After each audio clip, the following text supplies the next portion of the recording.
नमस्कार मित्रांनो, मधुस्वर्णमध्ये आपले सहर्ष स्वागत आहे.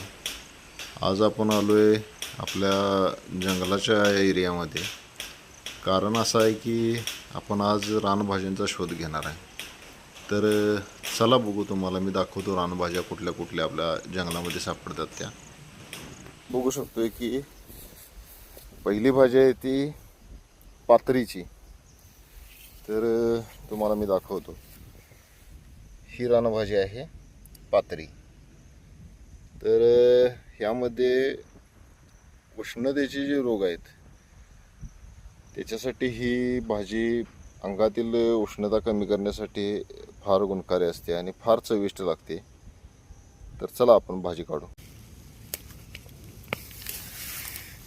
ही आता ॲक्च्युली सुरुवात आहे ही भाजी उगवायची. अजून थोड्या दिवसांनी हे सगळं पूर्ण भरून जाते. भारंगी हे जे रोप दिसते आपल्याला, तर हे भारंगीचं आहे. हे इथे एक आहे, तिथे एक मोठं आहे. तर हे जे ही कोवळी पानं असतात ही अशी, तर ही पानं आपण अशी ही भाजीसाठी घेऊ शकतोय. ही अशी जमा करायची. मित्रांनो, ही बघा तिसरी रान वनस्पती. याचं नाव आहे टाकाळा. तर ही जी पानं दिसतात ही टाकळ्याची आहेत. आणि ही भाजी प्रमुखतः आपल्याला त्वचेचे जे विकार असतात त्याच्यावर ही गुणकारी असते आणि याची चवही चांगली लागते. फक्त याची जर जास्त पानं जर जून झाली तर याचा उग्र वास येतो. पण आत्ता नाही उग्र वास येते त्याचा. आता ती कोवळ्या आहेत.